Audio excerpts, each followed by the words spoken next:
speak. But anyway, All right, we're good. I forgot where we were, but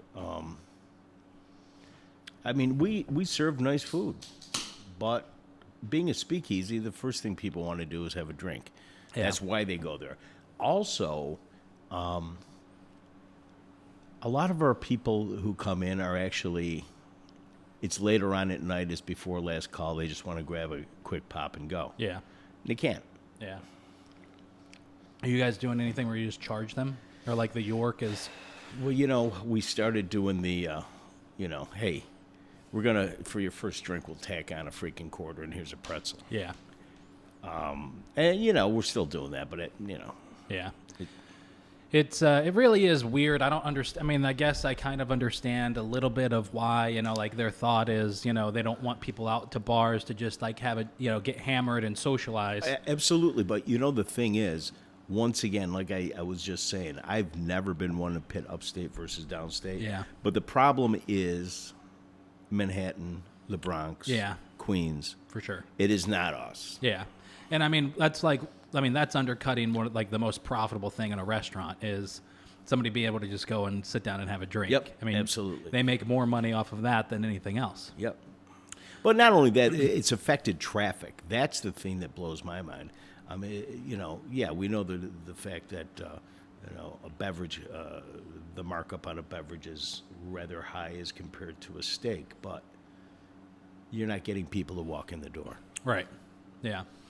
It's weird. Like I've talked to a lot of people, just, the people I work for and the people that I am just friends with. And it's really amazing to hear such staggering differences. I mean, people I'm friends with in Baldwinsville, their restaurant is dead during the week, and then they'll get crammed one night, and then and they have no idea why. Nothing has really changed. And then there's other people I talk to who are slamming every single night. Right, absolutely. I mean, I guess that goes with the brand of the restaurant and all that kind of stuff, but I've been hearing from a few. I'll say this: that last Thursday night, I went down to 3 Lives. That's opening up, and the guys down there invited me in to kind of check it out. I've heard of this. What is this? 3 Lives is going to be basically a barcade. So they've got dude, right across the street. I stopped in and talked to them the other day. They're great people. Yeah, and I hope it's great. I hope they do a great job. Zach, the chef, had him on last episode. I tried I love Zach. He was throwing so much food in front of me. And everything was good. It's like gourmet fast food, basically. Right. Their bartender gave me 3 drinks, 3 really good drinks. Was it Josh? Yeah. I worked with him a long time ago. Okay. Good dude. And he knows his shit. Yeah. So they were doing, and they were sitting there. They made this one drink 7 times I was there trying to perfect it. So, I mean, they're going to, there's nothing else like it in Syracuse, yada, yada, yada. But anyways, I was down there Thursday night hanging out with them late, and downtown was packed. I mean, even the bar cycle was going, Right. So wait a minute. You said this is a Thursday. This was a Thursday night. Downtown was packed. Downtown was packed at 9 p.m. I mean, Funk and Waffles, because Adam came over for a little bit, and he was like, I've got a minute, and then he pulled up the camera in his kitchen on his phone, and he was like, those are a bunch of tickets. He had to leave. Wow. I mean, the York was, places were busy. The York is always packed. Kyle at Kasai said he's been crushing it. I, by the way, love Kyle. I go there. That's my go-to spot in Armory Square now. Yeah. Because let's say that I'm in the middle of a shift, and there's a little lull, and I'm hungry. I just go down there and grab myself a bowl of something, and it's always fucking great. I just had lunch there right before this. Cool, yeah. cool. And he's so cool, and his whole staff is cool. Yeah. It's there's no rhyme or reason to it, to right now, to traffic or anything that's happening in terms of who's getting customers or how many or what night. Oh My Darling is another one. Oh My Darling said Monday nights are now their busiest. Really? Yeah, it's crazy. Wow. Besides brunch, but Monday evening is their busiest. That's amazing. It's so weird. I don't get it. I really don't. I mean, I've made a lot of assumptions throughout all of this, like most people, right? And except I don't know anything. And so, but I've made a lot of assumptions, and I've been wrong. Listen, I want to change the subject really quickly. So I've heard about talking cursive, and I've never had it. Yeah, man. Bobby fans are people too. This Double IPA. This is a delicious beer. It really is. It's the first time I've had it. It's really, the thing is and I'm a freak about hops. I love hops. Yeah. Everyone's blah, blah, blah. We don't like hops anymore. It's not in style. Let's have it. But this one's not over the top. And I don't mind a lot of them that are over the top, but this one's just fucking soothing. It's kind of sweet. Yep. Yeah. That's actually a good beer. Shout out to Talking Cursive. They're a good little brewery, man. I need to start making them part of my thing, I think. Yeah. It's since you were here last. So I'll for those who don't know, who are listening or watching, we recorded this conversation 3 weeks ago, 2 weeks ago? I think it might have even been a little longer, really? 4 maybe. Yeah. So I had it packed up on my memory cards, ready to edit it. And unfortunately, at my house, we had a home robbery, and they stole my backpack that had my laptop and camera, but all of my memory cards. Jesus. And both of my external hard drives. So I had nothing. So we're here again recording it for a second time. But since then, one thing that's changed is we've gone from Eat Local CNY and just Central New York to Eat Local New York State. So now we're promoting, we're focused on the entire state of New York. And I say that to say I've been lately going throughout Buffalo and Rochester and everywhere, just on social, on Instagram, trying to find all these places to follow that I, never really focused on because it wasn't Central New York. I cannot get over the number of large breweries that exist in New York State. Oh, yeah. And it's beautiful. Yeah, it's crazy. Thin Man, for example. Oh, my God. And by the way, they're doing it right. Yeah, for sure. I just had one of their beers. I'm going to pull up this picture because I took a picture of it. Tension Breaker. Oh, yeah. It's a Pilsner I just had it at right. Kasai. That's a good beer, man. Yeah. Hey, listen, I got to be honest with you. So, because I've always wanted Middle Ages to be great. Mm-hmm. And I always thought they were good. But these beers they've had for the last, year and a half or so, the batch the batch, I think they're up to 37 now. Fucking amazing beers. I'm stuff, really, man. really happy for them. Yeah. 'Cause I'd like to see them get a little bit more exposure. Yeah. They, I've had their beer before, their Syracuse Pale Ale that there's weird times where I go buy a 6-pack and love it and go buy a 6-pack and hate it. And then I really loved them when they did that batch with the noodles from Kasai. Right. And I had that, and that was really good. Well, so you kind of hit it on the head there, though. The Syracuse Pale Ale and others like it were strictly middle of the road. Mm-hmm. There's, we don't want to offend anybody. Right. Guess what? When it comes to beer, you're not going to offend anybody. Some people are going to like it, and some people are going to hate it, and some people are going to fucking love it. Right. I don't think they were taking a lot of chances, but these batch series that they're doing absolutely will stand up to any beer on freaking earth. Do you think there's too much beer in New York? You just said the phrase "too much beer." That's kind of silly, isn't it? I don't know. I mean, you'd have to ask a brewer. The reason I say it is the market viable for each of them? Well, that's a very good question. So what's going to happen is, some of them will drop out, especially with COVID. On the other hand, maybe COVID helped beer sales. Who the hell knows? Yeah. I don't even know. I mean, I think of Buried Acorn. Not to mention Tim is such a great human being. Uh-huh. He and I are friends on Facebook, and so when I posted about the break-in, that day, within 2 hours, he drove out and was like, here's a security camera for your house. I don't use it. Fucking A. Yeah, I saw that. I think I'm friends with him on Facebook, too. Yeah. So those are nice fucking guys over there, too. Yeah, they are. So Buried Acorn did it very well. They set up delivery immediately. It was really seamless. Their whole system that they had set up for delivery, it was same-day delivery. Not to mention when you ordered beer from them for delivery, they always threw in an extra 1, 2, or 3 cans. I mean, they just did it right. Well, and that sounds beautiful, and that gets me to one Well, another weirdness about this thing. Yeah. So now and later, Jason Purdy is one of the greatest humans in Central New York. He was all geared up to start doing home delivery. Yeah, man. And they said, oh, no, you're not doing that. And I still can't figure out why. If other people are doing it, why can't he? I think it was the way that he just advertised it. In other words, it wasn't like, hey, we're going to deliver this. It was, hey, this is going to be like the ice cream truck. Right. They did that. Yeah. I get that. It was like, hey, this is a beer truck. On the other hand, with everything that's happened, Yeah. you should be encouraging, or they should be encouraging people to make sales any way they can, because they have this thing called freaking tax revenue. Yeah, man. Yeah.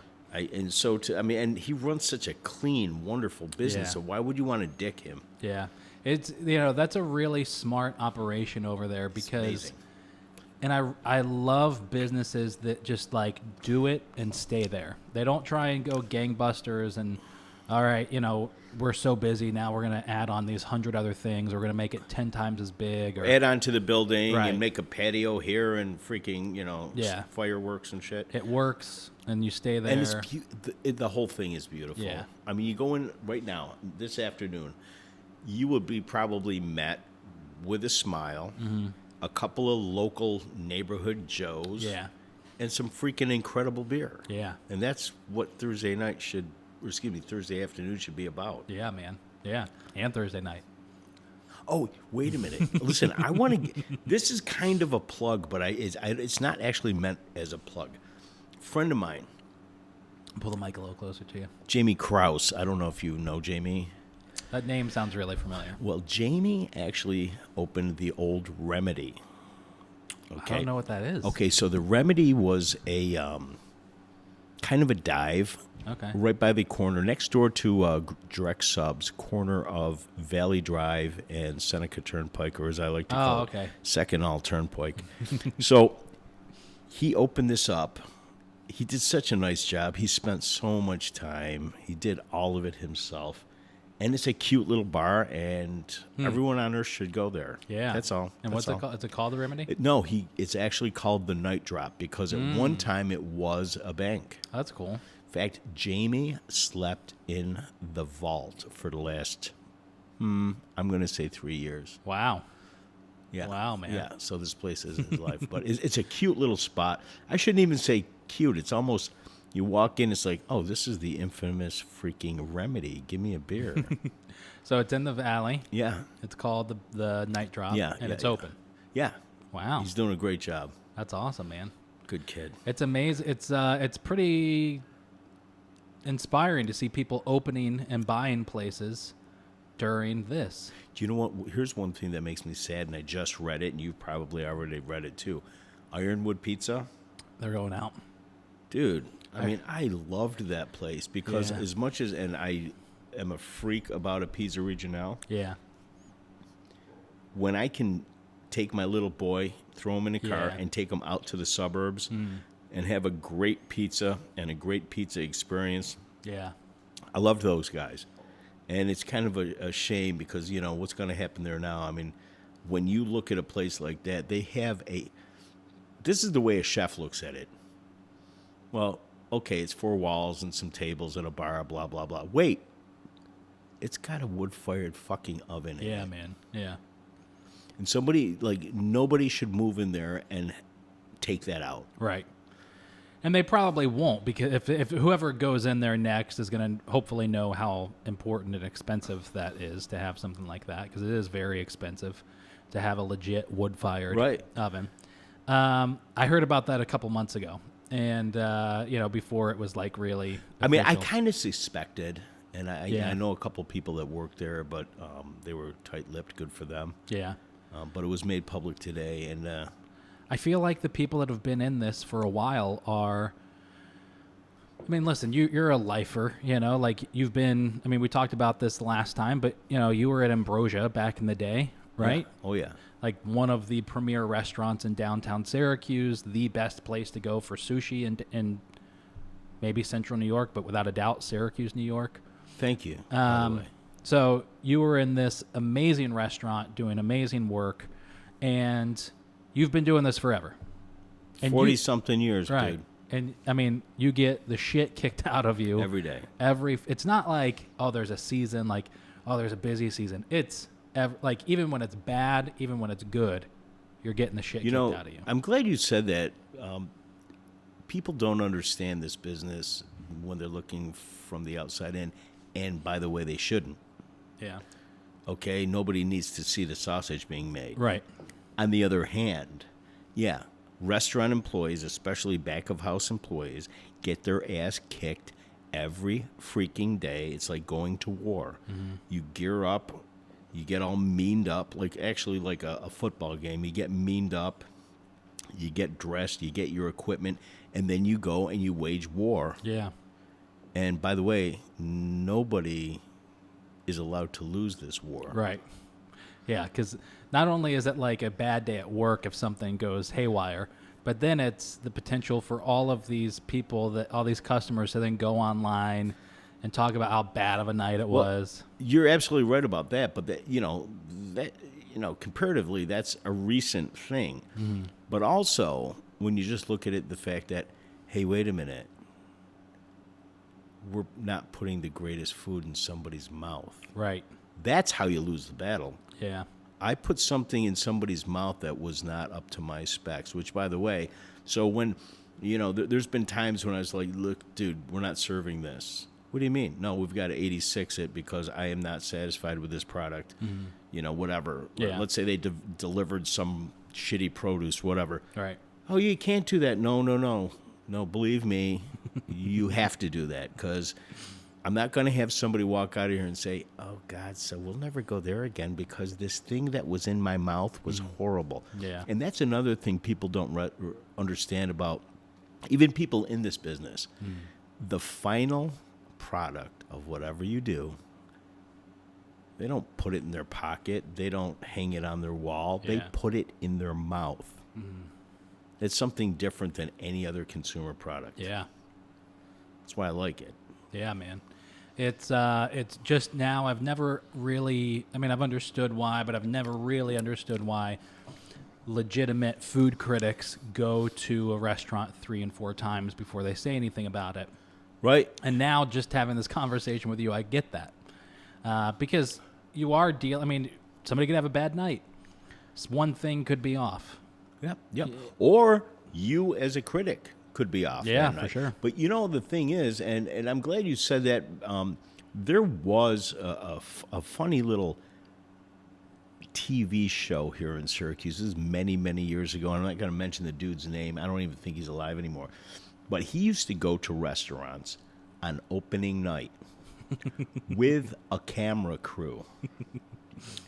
And you don't know how many restaurants he actually put out of business because he would have a camera crew there and he would be describing this dog and pony show, which, by the way, most restaurants are their very first night. Yeah. Rip the place apart, laugh about it, and then I'm telling you, I had a friend of mine at a restaurant, a beautiful restaurant on Manlius. The night after the first night, he basically said, hey, dude, I give up because nobody's going to come here ever again. Jesus. So, yeah, I'm glad that a lot of critics will scout a place for a little bit. Yeah. On the other hand, Yelp has made everyone who has 2 thumbs and a smartphone a critic, even if their taste in food is limited to a Big Mac. Yeah. And that doesn't cut both ways. That cuts only one way. Yeah. Horrible.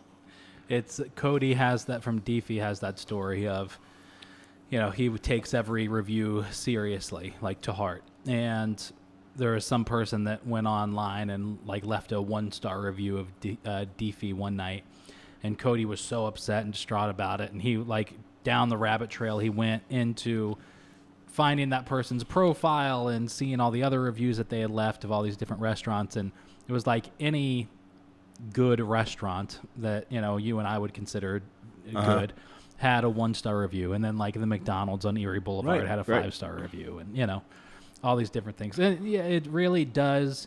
I think I don't know about the rest of the world, but for myself, I was just thinking about this on the way here. Somebody posted looking for a recommendation for whatever on Facebook. Right.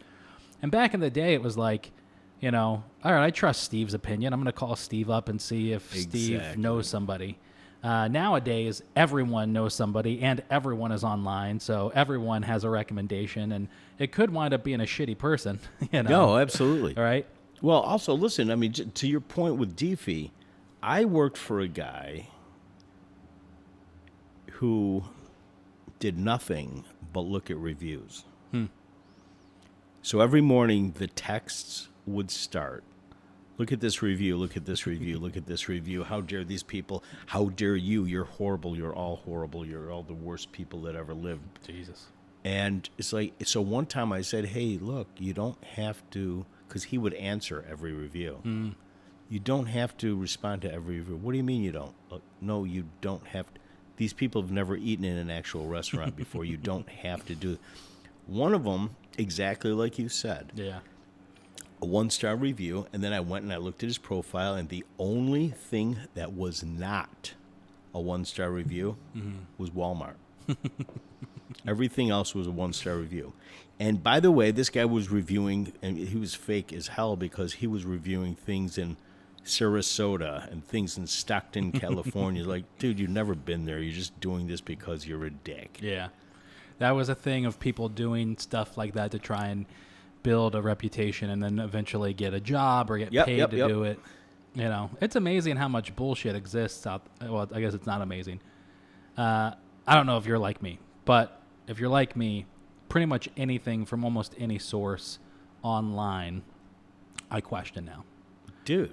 I never used to be like that. I used to be like, oh, you mean that's true? Okay, great. Now, it's like if it's coming off of the internet, I'm usually very skeptical. The internet basically is artificial. I'm going to use this. I don't mean this like AI. It's artificial intelligence. In other words, people look at this shit as being intelligent, and no, it's not. No, it's not. This is just John Q. Public who basically, let's talk about food, who basically thinks that tater tots are the greatest things on earth, and then he goes to an actual restaurant, and guess what? Tater tots ain't on the menu. Well, golly, how the hell they gonna have a restaurant with no tater tots? It's amazing that we just made them a hillbilly, that person. I can't help it, dude. That's what I do. As a former Kentuckian, I won't take offense to that. Please don't. Dude, wait a minute. So, Kentucky, I conflate that with, what's his name? Rand Paul? Yeah, man. And then that other guy with the one who looks like a turtle. Oh God, I want to say Mitch McConnell. Yeah, that's it. So, Kentucky. Yeah, I'm just gonna restart the cameras real quick, just in case. So wait a minute, I'm not sure if I understand. So you're restarting them because after a certain while they may get hinky or something like that? So the record time on these two cameras only lets you go for 30 minutes. Oh, okay. And then, because these are really made for picture cameras, not for video. So I see what you're saying. So I'll say this for anybody listening that's into the photography or videography, because it was just explained to me this way. There's a different tax on a camcorder, a video camera, versus a still camera. Okay. So although a still camera can take video, if it can go over 30 minutes, it's classified as a camcorder and it's taxed heavier.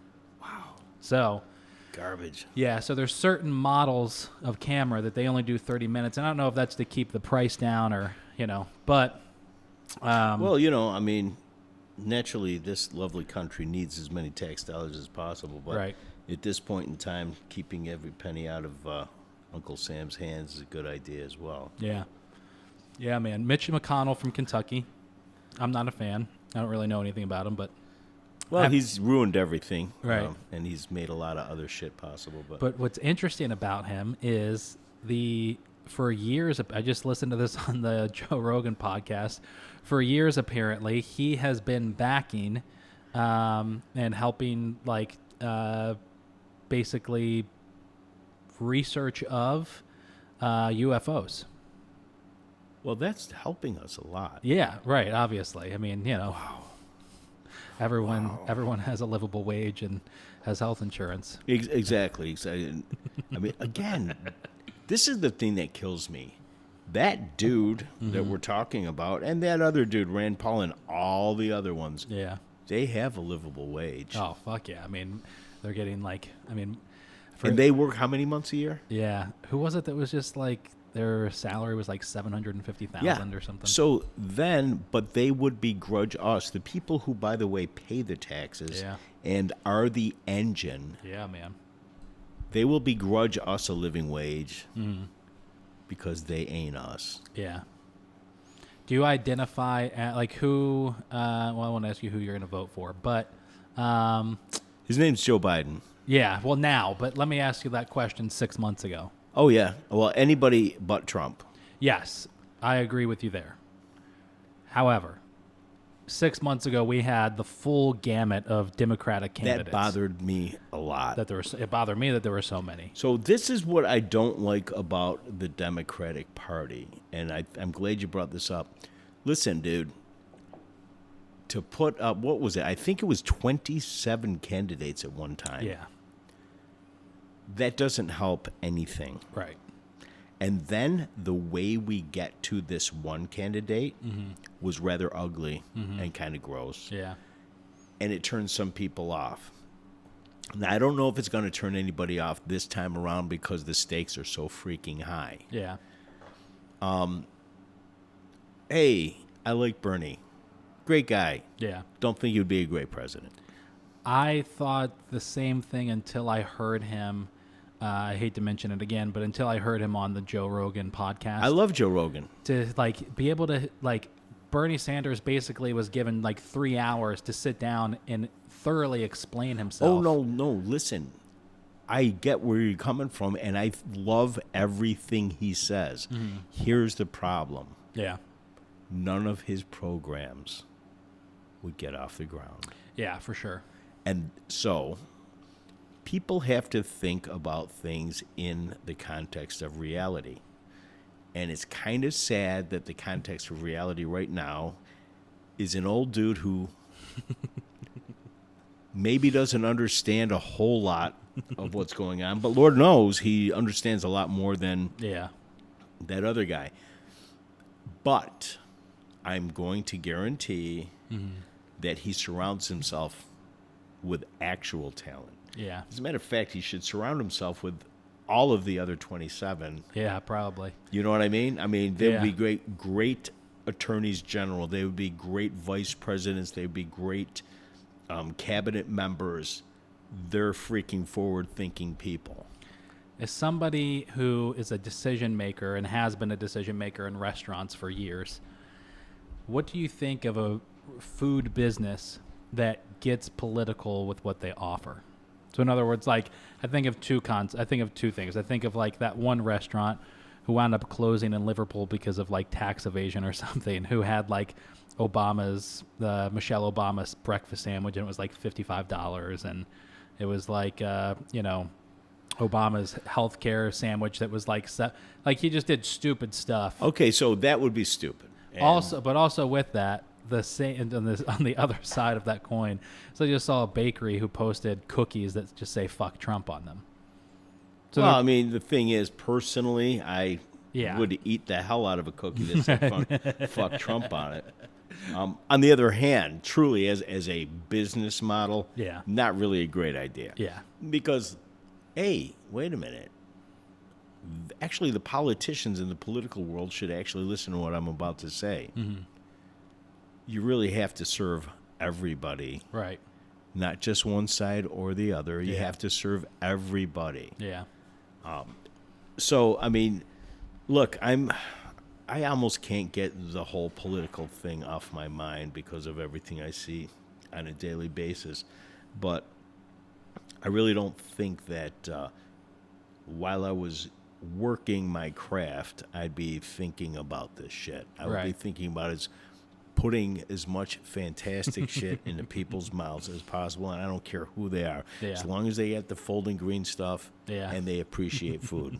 That's really it. Yeah, man. Yeah. It's something for us to, there's last night, I don't know why I did this. I did it on a whim, but, I had a guy on the podcast during COVID, during quarantine, phone interview. His name is Andrus Langston. He owns the baking steel company, and which they're the pizza. It's like the 1/4-inch thick steel plate. Oh, dude, you told me about this, and it knocked me out. I got to really, really research this. I just put it on my Weber charcoal grill and did smash burgers last week with it. They were good, really good. I think it's fucking blazing hot. But he was talking about years ago, he started just journaling. And not for any specific thing. It wasn't like he just started every day he would write. And he was talking about how that really helped him like get to the place of operating this really successful business. I started doing that shortly after the podcast. I've since stopped it just because I'm lazy. But last night, for some reason, before I was going to bed, I had 1,000 things on my mind. And I decided to sit down and write the different categories of areas of life I have, like things to do with the house, things to do with this business, things to do with that business, things to do with the job, and just write down all the projects that are in my head and then number them of what's important in an order. And I got to say, man, that really took a lot of space out of my brain. Oh, dude. So I used to write every single night. I used to read for hours, and I used to write for hours. By the way, this is a long time ago, and I wish I still did it. And I stopped doing it, and not because, oh, golly, I don't have time. I stopped because, yes, I'm lazy. Yeah. But, yeah, so it enables you to organize the shit, the cobwebs, the bullshit that's in your head. Yeah. I need to do that actually today. Yeah. I've got like 4 projects going on. I've got, I've got a shitty divorce going on. I've got a lot of shit to think about. And so I think a lot of times when people are overwhelmed with the amount of shit they have in their lives, they start saying, well, you know what? I guess I can just shoot from the hip. It's the only thing I can do. And you know what? Nobody wins that way. No.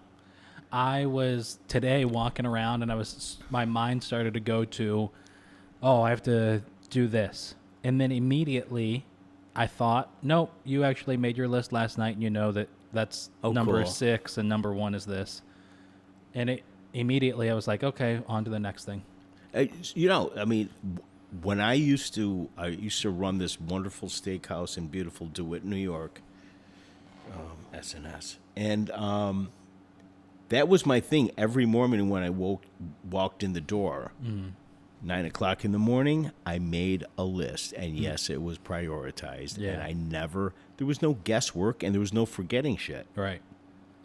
And I've gotten so away from that. And then sometimes they say, well, I'm better than that now. I'm smarter and I'm cooler. And no. As a matter of fact, the moment I get back to where I'm going after this, I'm doing a freaking list. Yeah, man. It helped put a lot of stuff, like, just clear it out. Yep. And, I don't know, man. It was good. I've got the business here, Eat Local New York. I've got my job. I've got a ton of things to do at the house. I have chickens now I've got to take care of. Oh, freaking chickens. Yeah, man. And listen, so how old are your chickens right now? They are 3 or 4 weeks today. I think they're 3 weeks old today. So what do we think? Another 4 months before they start laying? Yeah, probably like I would say August, September. I'd say November is what I'm going to guess. November, December. Which the downside there is that they typically stop laying in the winter. Because in the wintertime in upstate New York, you can't let them out. Right. Like, if the weather's normal, even if it's raining, I'll go and open up their door in the morning, and then I'll go put them back in at night, and that's it. They stay in an enclosed area during the day, plenty of space to run and catch bugs and do their thing. But in the wintertime, I can't do that if there's 2 feet of snow on the ground. Right. So they usually stay in their coop a lot in the wintertime. And the issue there is they have to have like 14 hours of sunlight in Whoa. order to really be in the routine of laying eggs. Well, so I don't know anything about that, but I do want to say farm eggs are the greatest things that ever. I am an egg freak, by the way. I mean, you've probably seen the stuff that I post on social media because my favorite meal of the day is breakfast. Okay.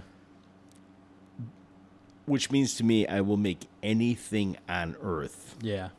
And then add freaking a couple of sunny side eggs, and I've got freaking breakfast. I'm about to have 3,000 eggs a year. Well, yeah. So I'm going to be a huge customer of yours. One of my dreams, actually, and there's a space available in downtown Syracuse that has been available for literally years, and at one time was a diner. And I want to do a diner, and I know diner's an old thing and blah, blah, blah. But I don't think there's any more honest cooking than breakfast cooking because you know what? You can't prep poached eggs. You have to do them a la minute. Eggs have to be cooked in the moment. Yeah. I used to be the breakfast guy over at Alto Cinco. And when I started doing that, there would be like 2 or 3 tables a day. And by the time I was done doing that, every table was full. Wow. Every bar stool was full, and every table outside full. And I was still doing it all myself. Jesus. And those were some of the greatest days of my life, and I made no money. Yeah. I was broke as fuck, but you know what? I flipped some goddamn eggs. I gotta made some great Yeah. shit. I made great shit. Dude, the huevos rancheros at Alto. That was, you know what? And I love huevos rancheros, and it's also the easiest thing on earth to put together. Yeah. So I used to pray on let's say it's a Friday morning, and everyone's grabbing their breakfast before they go to work, and the place would be jammed. Like, can everybody please order huevos rancheros? And don't worry, it's going to be the greatest thing you've had in months, but please order that. My wife and I, that was our kind of like when we first started dating, that was kind of our thing is we would hang out Friday night, and then Saturday morning we would go to Alto and get breakfast. That spicy mocha. That was good. I loved it. The waiter, after our first visit, every other time he was like, huevos rancheros and the egg bowl. Yep. Dude, yeah.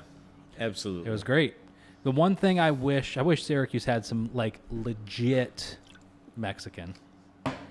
Legit Mexican. So I love Alto, and by the way, Alto and Otro are owned by this woman, Joanna, who's the greatest woman perhaps on the planet. Phenomenal food. 2 of my favorite restaurants. The thing is, one is Tex-Mex, and Otro, people don't understand. It's not Mexican. She doesn't want it to be Mexican.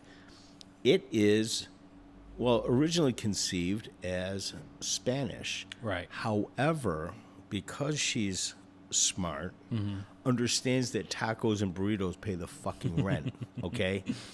So that's where that is. But on the other hand, that freaking octopus on the menu there is ridiculous. The paella is off the charts. It's real. It's actual paella. Right.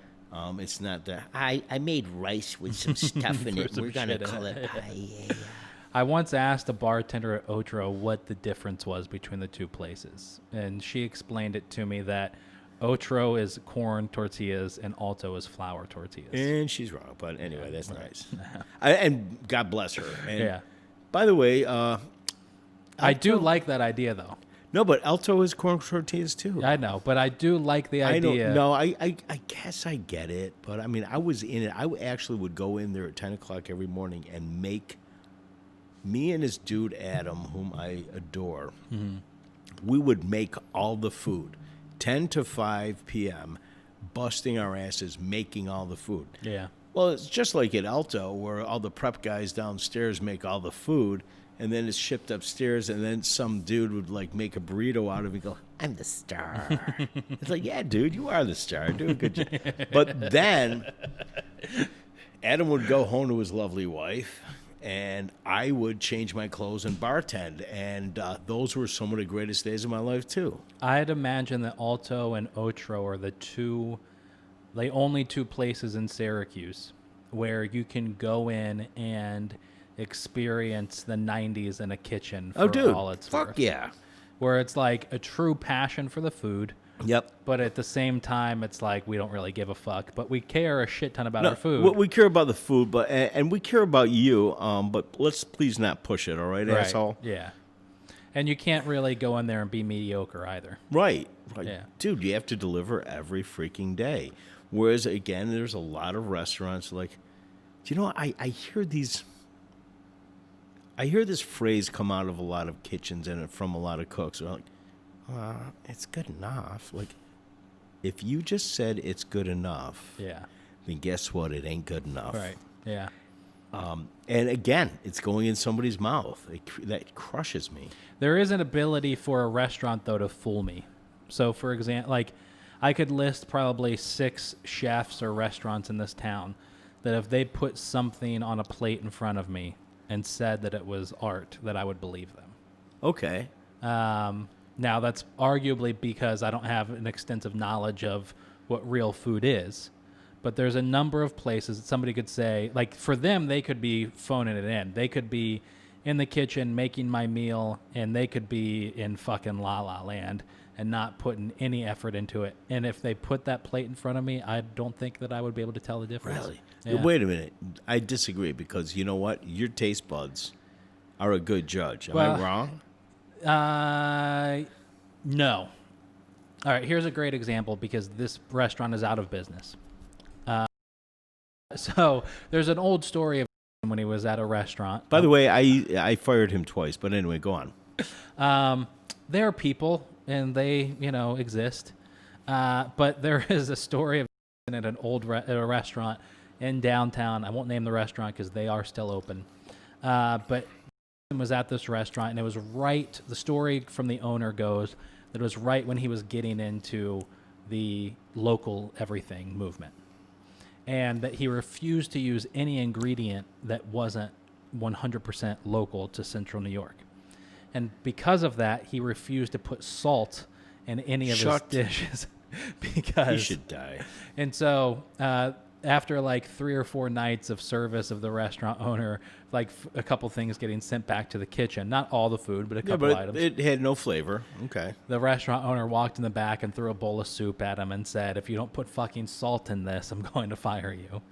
And that's probably not exactly how it went down, but that's what I remember.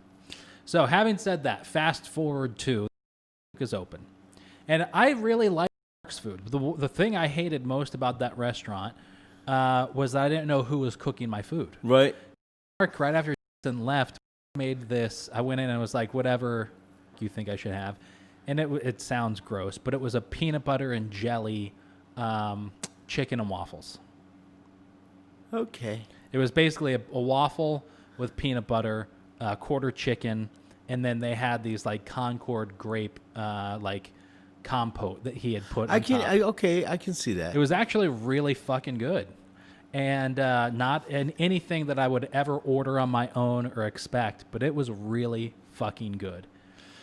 And I said that night, I was like, this is the first time I've eaten at the restaurant, which we didn't go often, but I was like, this is the first time I've eaten here that I enjoyed it. What I came to realize is I could now tell when was cooking because a carrot tasted like a carrot. Fig tasted like all of these things tasted like what they were. They weren't seasoned to kind of blend them together. They were just like, it was like sauteing carrots with like no butter or any seasoning. And then like, roasted chicken with nothing and, leeks with nothing. So wait a minute.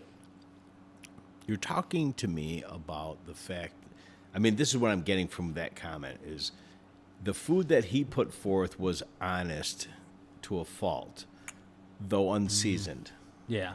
Well, so, did it taste good? No.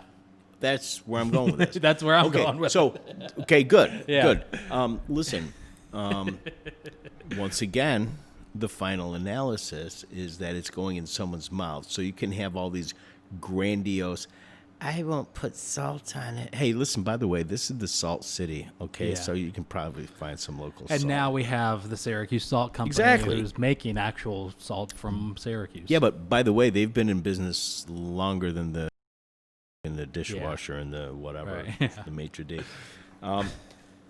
Is that going to be your next restaurant, the dishwasher and the maitre d'? Oh my God, I cannot. Listen, I've already used profanity, but if I was to describe that to you right now, I would be banned from everything. It would be disgusting. I'm talking about the name, not the food. Yeah.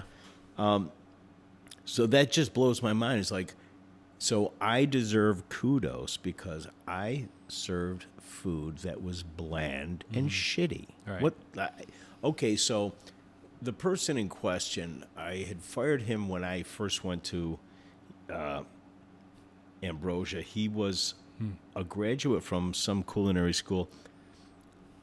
One accolade I can give him is his grandmother ironed his neckerchief every day. So his neckerchief was always on point. Couldn't cook. So I said, listen, I've got an idea. If you stop coming here, we'll stop paying you, okay? Yeah. So, and then all of a sudden, we have a new menu coming out. And all of a sudden, the owner comes up to me and goes, I hired back. Okay, so we've got to demo this menu with the owners and their friends, who, by the way, were an unsavory lot themselves. Who owned that? I mean, not to Well, okay, so for that comment, but no. So, because the actual major owner was a guy named Kevin Digney, who is now deceased, and I can tell you about when he. Oh, wait, I know Kevin. Knew Kevin. You know, I mean, I remember when he staged his own kidnapping and things you couldn't even imagine. I witnessed. Yeah. But at that time, the person running it was his nephew, Ken, who, frankly, has a lot more savvy, but was kind of nuts himself. I did not know that Kevin Digney owned that restaurant. Dude, I can't even, stories I could tell you, I've never seen anything like it in my life. I could be thinking of the completely wrong person, but I don't think I am. Oh, I'm no. pretty This sure... dude's family owned two huge corporations, Oberdorfer Foundries and Oberdorfer Pumps. They had Ronald Reagan over for dinner, his mommy and daddy, up on Woodchuck Hill Road. This sounds weird, but did he do septic tank work? No. No. So, Man, no. So yeah. this dude, he inherited both of those huge corporations. He had them both in bankruptcy within 2 years. Jesus. And then he raided their pension fund. Ugh. Meanwhile, he'd already opened up a restaurant. So his remedy, because you go to jail for dicking around with a pension fund, Yeah. he would steal from the restaurant to throw back into this pension fund. Well, the first year was only, let's say, 40 grand. The next year is 100 grand. The next year it's 250 grand. The next year it's, I don't know, closer to $1 million. So the restaurant was never really financially stable. Yeah. I will say that the night that he staged his own kidnapping was a very, very, very interesting night.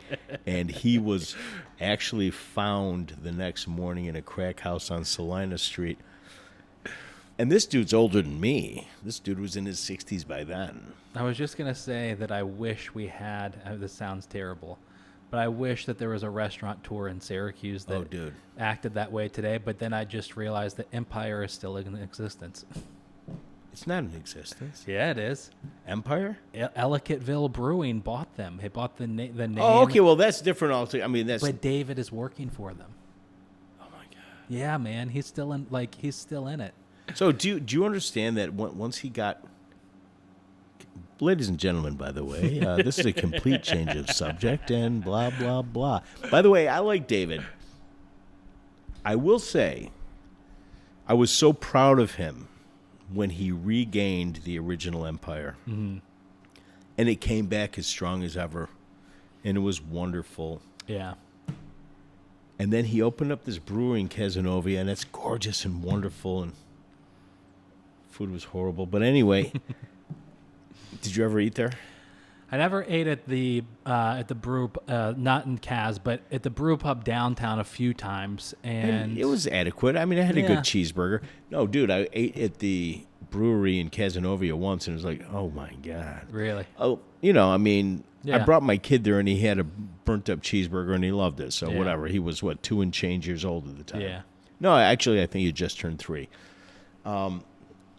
But I actually said to David, I go, hey, listen, dude, this is fucking great, but you know what? You need to protect the Rock. What do you mean, Steve? You need to protect downtown. That's what made you your money, and you have to protect it. Yeah.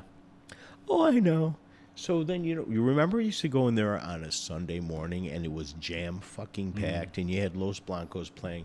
You had a really decent freaking brunch. You had a bunch of fun people, and the vibe was cool. Last time I went there on a Sunday morning, it was like I was the only person who had walked into the door. Years ago, maybe like, 3, 6, like going on 7 or 8 years ago. We had gone downtown for my girlfriend at the time. It was her, 30th birthday party. And that place on a Friday night was fucking sane. He didn't give a fuck about it. After he opened up Casanova, he's like, I'm gentry. I don't need to think about the peasants in downtown Syracuse. Now, I never thought dick about them until, I would get, like, if I was out, I would get a 6-pack if I was at Wegmans, the beer, and it was, fine, the skinny at last. Right, it was fine. They joined the Eat Local card, and I thought, well, something must be wrong if Empire, Beer is joining the Eat Local CNY card, because it would be like if Postabilities joined the card. They don't need to, and they probably shouldn't. But so I kind of thought something was up, and then all of a sudden, like within 2 months, everything happened. The thing that I am so bitter about when it comes to Empire is that, like the 2 or 3 or 4 weeks that kind of like from when they were locked out to when everything fucking crumbled, is that he was out there like, woe is me, this is happening, that is happening. And granted, they raised my rent. Right. And granted, he was probably, when somebody's fighting for their livelihood, his back was against the wall. Right. But he fucked a few people over in that month. Absolutely. Like, as you're going out, as you know the truth, you're still kind of fucking people over. Well, dude, the first time they went out of business, do you remember? I don't remember that at all. I didn't even know that happened until they went out the second time. The first time they went out of business, and that's why I gave so much kudos to David, because he went to work as a stockbroker. Oh, I didn't know that. And he made enough money, and he saved his nickels and dimes to buy back the Empire and redo it. And I was like, what the fuck? Nobody gets to do that. He crushed. Yeah. The first time they went out of business, they opened Syracuse. It was wonderful. And by the way, Tim has always done a great job with their beers. Fucking A. And then they opened up Rochester. Yeah. And Rochester was really good. Really, really good. And then, without even taking a breath, they opened up Buffalo in a warehouse in a part of town that they didn't research. It would be like me opening up, where the Sears building is on freaking... I gotta reset these real quick. Okay. Not to cut you off, I just noticed that it went off. Oh, Jesus. It's fucking technology. Dude, you got a great setup here. So it would be like me opening up a restaurant in the old Sears building on Salina Street. Like, no, dude, no. It's not going to work. So they all hated each other, and they were last seen fighting over the artwork in each restaurant and stealing from each other, and it was a really ugly breakup. It is amazing to think that, like, places just can't, places that, like, it's really hard to transition cities in New York State. Oh, yeah. Well, the thing that blows my mind is here's a guy who got a second chance, or if you want to be technical, you got a fourth chance. Yeah. And he fucking blew it. I'm still, like, my mind is boggled.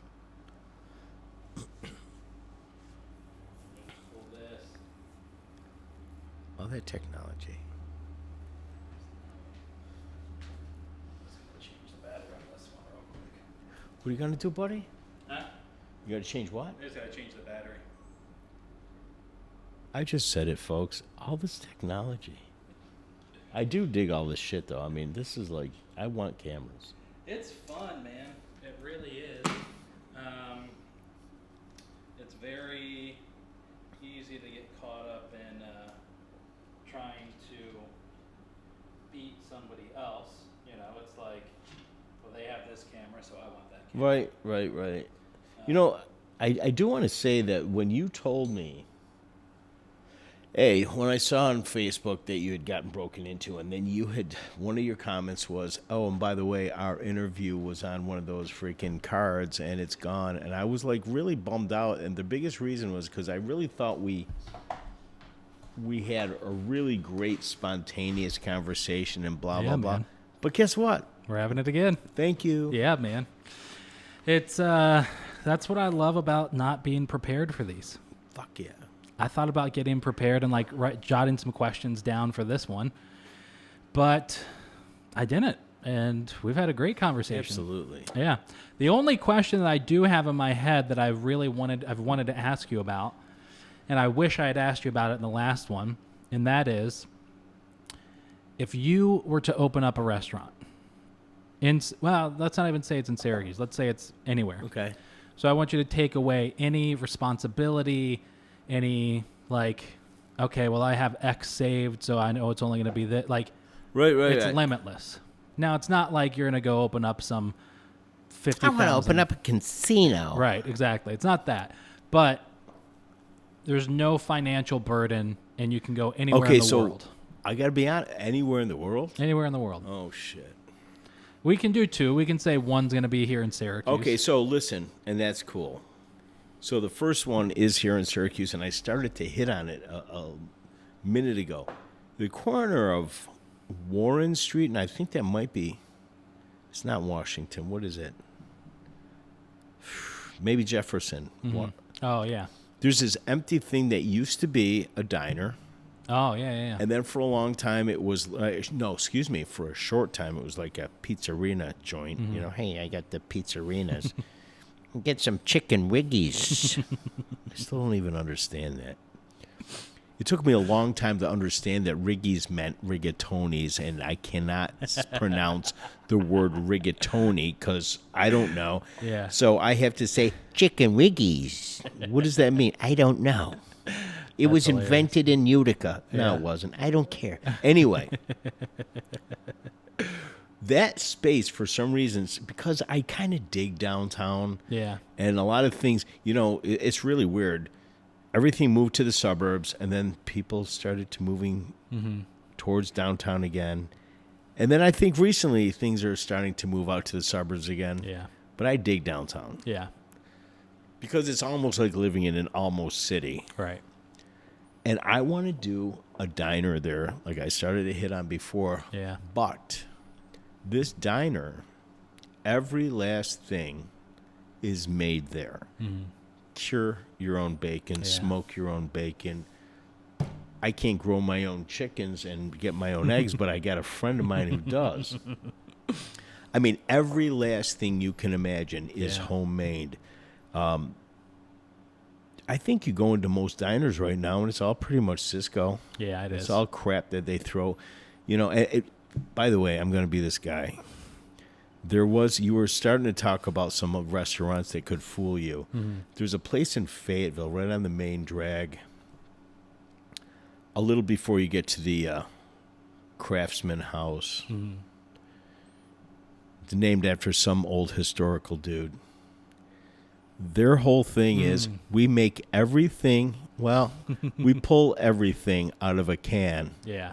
But we garnish it awful nice, and we charge $40. It's like, that reminds me of the pizza shop, the pizzeria that says we make our dough fresh every day. Well, you don't want to. Yeah, it's like you already lost the battle. Yeah. John Vigilati told me that freaking story, and when I learned pizza from John Vigilati, he is a pizza genius, actually. And people say they make their dough every day. They already lost the battle. Right.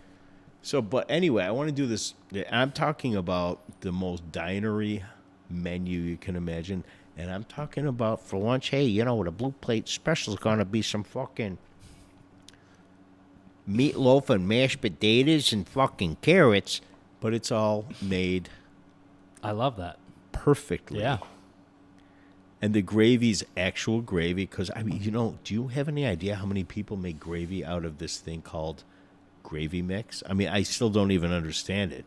You've made all of this wonderful food and the quote-unquote drippings and this and that are available. Oh, no, wait, I dumped that down the drain. I actually worked with a guy, and I used to make a sauce out of this, all this jus that was, a consequence of roasting all these beautiful chickens off. Mm-hmm. And I did have a line on these gorgeous organic chickens that were actually from the southern tier, and they were the most gorgeous, best chicken I've ever eaten in my life. It was like eating kosher chicken from when I was a little boy. But he would take all this gorgeous freaking juice and dump it down the drain. Wow. And then I'd be like, what are you doing? I'm dumping it down the drain. Like, you're just an idiot. Get out of the kitchen. Don't ever walk back in here. You can be a busboy. But anyway, I want to make everything I do just like that. Yeah. Everything is from freaking scratch. Yeah, but Steve, how can you manage to do that? Well, I wouldn't be able to charge your average diner prices. Right. I'd have to charge premium prices. Yeah. But people would have to know that they're getting the best freaking actual stick-to-your-ribs food in Syracuse. And, diners in downtown Syracuse kind of almost attract an element of seediness. And this would keep them away anyway. Yeah. I mean, there aren't any, really. I mean, if you think about, like, you have the Miss Syracuse Diner. Modern Malt's currently closed. Right. And as, Modern Malt's on the card, and, God bless him. But exactly, in my opinion, the day that D'Onofrio stepped out of that kitchen, worst thing that ever happened to him. Enough said. And then the next closest that you get is like you have the Market Diner, you have Stella's, and you have the Gym, And how much of any of those places is made from scratch? I will just say that I do the marketing for the Market Diner, so I will say this. God bless the Market Diner. The Market Diner is America's diner. That's what I've always said. I do want to say one thing. Yeah. I've never been there, so I'm not going to judge, so I don't know. They actually do. He does quite a bit there. I love diner food. Yeah, so do I. Listen, when somebody can come up to me and say, hey, we got a fucking meatloaf sandwich. Right. I want that meatloaf sandwich if it's done properly, if it's not crap. I mean, we all yearn for the foods that our mommy made. Yeah. Right. And if we don't, then there's a problem. Either your mommy couldn't cook, your mommy's drunk, yeah, or you just don't appreciate good food. I mean, people say, well, okay, here's a really weird example. You go into your first restaurant cooking job, and there's mashed potatoes on the, garlic whipped potatoes on the menu. And you have these these wonderful guys who have just graduated culinary school, and they're mashing these potatoes with heavy cream. And I always say, no, who made the best mashed potatoes you ever had in your life? My mother. Did she use heavy cream? No, she used milk. Yeah, exactly. Yeah. Yeah, but heavy cream is really cool. No, it blows my mind. It's like, no. Yeah. If your mommy made it the best, and she did, right, make it like her. Yeah. My dad made the best in our house. But yeah. Oh, cool. Skin on or skin off for your mashed potatoes. Exactly. Yeah. You know what? Exactly. Sometimes yes, sometimes no. Yeah. You know what? It depends on what I'm doing. I mean, so when I'm cooking, I cook. I have my son 3 to 4 times a week. That means making 3 to 4 dinners. Mm-hmm. And at this point, it's getting a little labor intensive. Yeah. Well, the biggest reason is, we spent the late afternoon running around a freaking playground or hiking at freaking Pratt's Falls or this or that. And I got to get him home and I got to make dinner. Yeah. So guess what? Sometimes I'm not taking the peels off those freaking potatoes. If they're nice fresh potatoes. Yeah. It's really strange because, and we did hit on this the last interview. Yeah. When this COVID thing first hit, I was fucking shot between the eyes because I was dead broke. Yeah. And I had no idea when unemployment was going to happen because I called 200 times a day for actually, I think it was 5 weeks, 5 or 6 weeks. I had no idea where I was going to get a penny. So, and I've always known how, but I've never had to articulate it or whatever. I was feeding him, and I was cooking sick freaking meals from scratch for $1.95 a plate. Yeah. We're talking about roast chicken with beans and rice. We're talking about making... You know what? There's a local pizzeria that I order from all the time, and I love them. Mario and Salvo's. They're the greatest freaking guys. Their pizza is amazing. But you know what? If I can make the pizza dough for like 37 cents, and I can make a pizza for, I don't know, let's say $3 or $4, it sure freaking beats paying $26 delivered, including tip. Yeah. And, and by the way, ladies and gentlemen, tip everybody, please. Even people, I don't know, people you don't know, people on the street, just tip them, all right?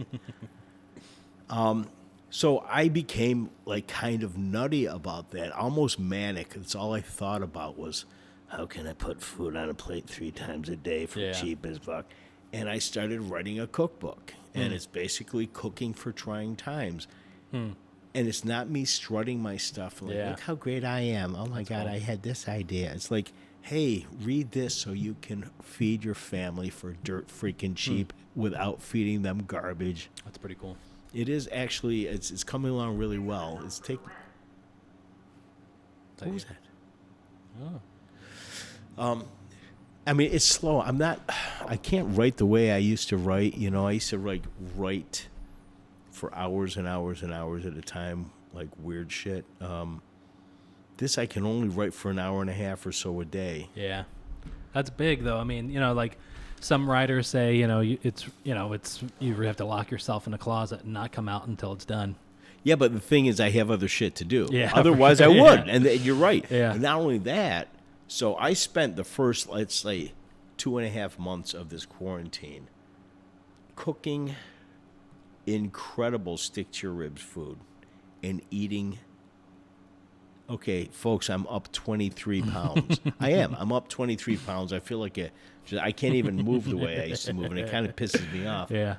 So there's that. My refrigerator is always full, and I haven't spent anything on it. Yeah, man. It's amazing the people. I quit smoking years ago, 3 years ago when I met my wife, and I still miss it pretty much every single day. But there is something about, like, there's no rhyme or reason to it, but you can get some of the best shit out of you by just having a little too much to drink and smoking a pack of cigarettes. By the way, I just want to say about smoking, ladies and gentlemen, this is really weird. This is 2020. Yeah. I started smoking in 1966. I was 6 years old. I really need to quit smoking. I really do. I really do. I can't run nearly as far as I could. I had my first cigarette at 9, and I started smoking about a pack a day, maybe in 2010. Wow. So I was up to 4 packs a day for a while. Jesus. Yeah, it was nuts. That was back in like the early 80s. I was driving between here and southern Florida, part of the importing-exporting business. So, yeah, I smoked a lot. The one thing I wish I could do, unfortunately, I know that if I go have a cigarette right now, I'm going to get sicker than a dog. Oh, really? Oh, yeah. You're without having any nicotine, and then all of a sudden a fucking I know what you mean. Stick on fire delivery system right to my lungs. I'm going to fucking get the cold sweats and feel like shit. And then I'm going to have like 5 more, and I'm going to feel great. Yeah, you're right. But if I could go back in time and do anything over again, or even just a new adventure, it would be a road trip across America with, this is just my thing, pretzels, ice cold cans of Diet Coke, and a pack of Marlboro Lights. Fuck. I mean, with the exception of like another trip to Hawaii or something like that, I can't think of many things I would rather do. It sounds like a lot of fun. Yeah, man. Some good music. Oh, my God. Yeah. I mean... Hey, dude, what do you listen to lately?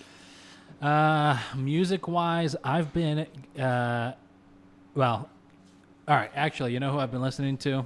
These people are never gonna get the plug, but they're never gonna know that I exist.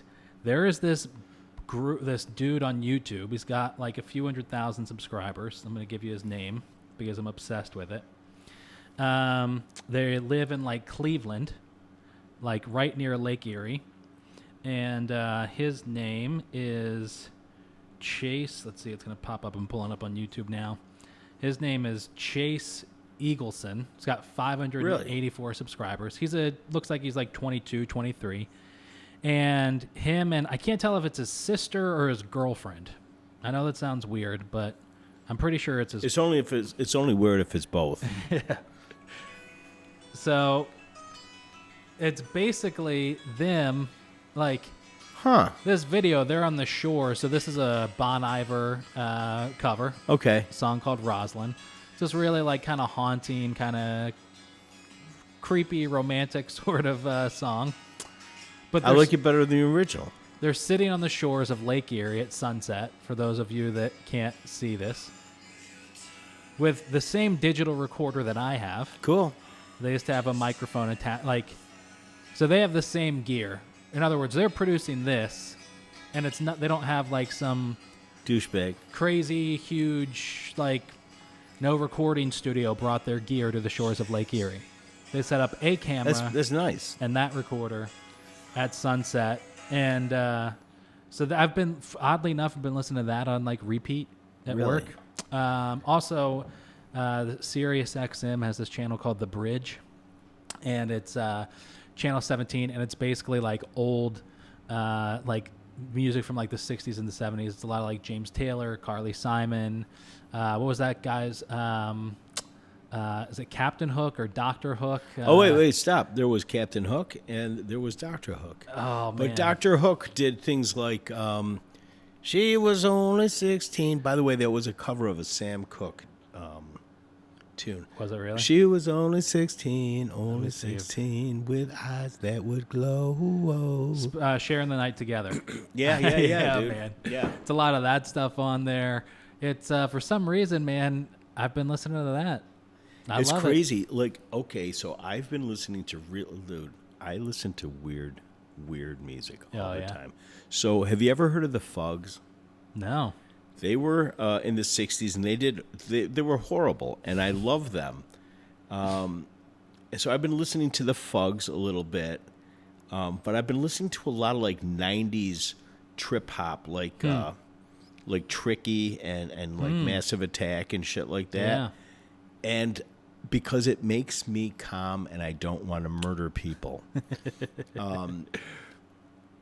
I love and I listen to a shitload of Van Morrison and a lot of the band too. A lot of the music that I used to listen to, that I used to be obsessed with, I can't listen to anymore because it makes me like, first of all, I was such a Rolling Stones fanatic that I followed them around the country the way people used to follow the Dead. Yeah. And then now that they're like in their 90s and they won't just go away, I'm like a little bit pissed off. Yeah, man. It's like they just need, look, you guys have made billions. Yeah. Just go away, That's please. hilarious. But I don't even, again, by the way, you know this Billie Eilish? Yeah. There is a certain thing in me that for the last year has been obsessed with her. Yeah. I just started listening to some of her like acoustic stuff she's put out online. I detest pop music, and she's amazing, and I'm also a freak about Lana Del Rey. Yeah. I've never really gotten into Lana Del Rey stuff. Some of her shit is just gorgeousness. There's some stuff that like there's some of like the hits on the radio like from the weekend that I like. I really like, my two favorite, I would say like modern day artists would be Chance the Rapper and Childish Gambino. Dude, that dude's kind of a minor genius. He's fucking insane. Like, I didn't know. Honestly, both of them. Like, Chance the Rapper and his ability to just fucking, go off of everything. Right. Like, everything's not what it should be. Well, the thing that blows my mind is, there was something in me when I first heard of this thing called Childish Gambino. Like, what the hell is this? Yeah. And I immediately formed a shitty opinion. Yeah. So, like, no, dude, that's not like you. So I listened to some of his shit, and then I listened to some interviews. Like, he's mildly brilliant. Yeah. Like, and I don't know anything about Chance the Rapper. I got to be honest with you. So Yeah. maybe I need to delve into that. He's pretty fucking talented. He's a Christian, and so pretty much every white Christian in America absolutely loves Chance the Really? Rapper because of that. And even though, like, I'm a Christian, I don't follow any of it. I do have to give him props because, like, the guy on like went on the Grammys and was doing like a song that you would do in church. Really? You know, so like that takes balls nowadays, you know. And granted, that was 2 years ago, but he's fucking talented. I need to especially- check this out. I know nothing about. I've heard the name Yeah. for a couple years, but I know nothing about him. He takes a bunch of risks with like his late night performances. Yeah, it's pretty good. But yeah, man, lately I've been listening to when I was a kid and we would go on road trips. My parents would always pop in we had like the blue zippable, like looked like a small igloo container, but it was all Right, your I know cassette exactly tapes. what you're talking about, buddy. And they had like Seals and Crofts, they had Carole King's Tapestry, they had James Taylor, you know, and Michael Bolton, like all of that shit. So when I was a little kid, and my sister I got two sisters that are much, much, much, much older than me, but one of them got the Tapestry album. It's such a good album. I listened to it over and over and over as a kid, and I believe I was 11 years old. I was 71, if I'm not mistaken. Okay. I know every word of that, and it's Yeah. amazing. You did, by the way, throw out this name, Michael Bolton. Yeah, man, Michael Bolton. Time, Love, and Tenderness, man. Michael I Bolton. don't even know that song. Oh, are you kidding me? Michael Bolton from the actually 90s? Quite happy I don't Oh, know. or 80s I know maybe? some of the other stuff he did with Kenny G. It's like, so I always used to call that music corn syrup for Oh, the for ears. sure, man, It was yeah. like it dripped into your ears and it kind of wouldn't drain out. Yeah, it was the same thing with that. It was probably years before, but like I Swear from what was that? Oh my what God. group? I Swear. Yeah, what was that group? Oh my God, I don't know. It was all of that, man. I'm really happy I don't We were know. into all of that. That was back when I was a kid. I used to sit at home with like after school with the like 90. It wasn't 93Q, but it was one of those stations. Right. And my stereo with the blank cassettes and like time it right so I could record the songs and You have made your my own mix. mixtape, man. Yeah, man. So I grew up at a very strange time. So I have a sister she's in her late 70s now. But back in the 60s when I was born, she like worked for a radio station, WOLF. Oh, nice. And by the way, back then, there was no such thing as real FM radio. FM radio played opera Yeah. and symphonic music back then. And she used to bring home albums all the time. But even before she worked there, when she was like in high school and college, she would bring home these albums. And like one of them was called Meet the Beatles. So I was 4 years old and I was totally Yeah. freaked out about the Beatles. But when she brought home the Doors' first album and the Beatles, what is that? Sgt. Pepper's. And I think they yeah. came out both on the same day. Okay. Changed my life forever. Wow. But also, I remember riding in her 65 Galaxy 500 convertible by Manley Fieldhouse. And this guy comes on the radio and he said, hey, you get off of my cloud. And I said, Sally, what does he mean by, get off of my cloud? And basically she said, well, it means like, don't give me your shit. And I'm Yeah. like, Sally, that's my favorite song. It's still my favorite song. And the Rolling Stones will always have, like, they were my favorite thing for years and years and years and years. But as I said before, they just need to go away. Yeah. My favorite band of all time is the Counting Crows. Really? I remember them a lot. Oh, God, dude. Like when Wait a minute. Are they?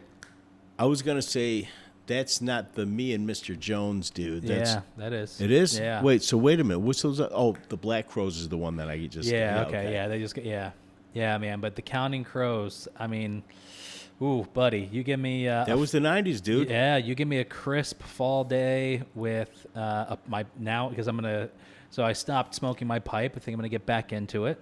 And so you give me my pipe and a cup of coffee or a beer and a crisp fall day with some Counting Crows. Really? That's pretty much my perfect So day when right that there. shit was happening, it was Counting Crows and more of this will come back to me. I was working at Pascal's downtown. I worked there, I think, 3 times for like a couple years each. And there were always very strange circumstances, but the music that was going on in the 90s was not just Pearl Jam or Nirvana, but it was a lot of that other wild shit. Yeah, man.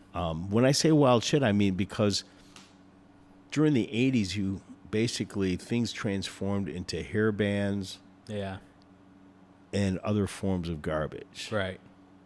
And I feel bad for these hair bands. You know what's really crazy? I saw within the last couple of years, what's the name of that band? Like, oh my God, I can't remember it. Anyway, I saw a video and they all had this gorgeous hair and these cute little outfits, these guys, and I'm like, Could have been any of them.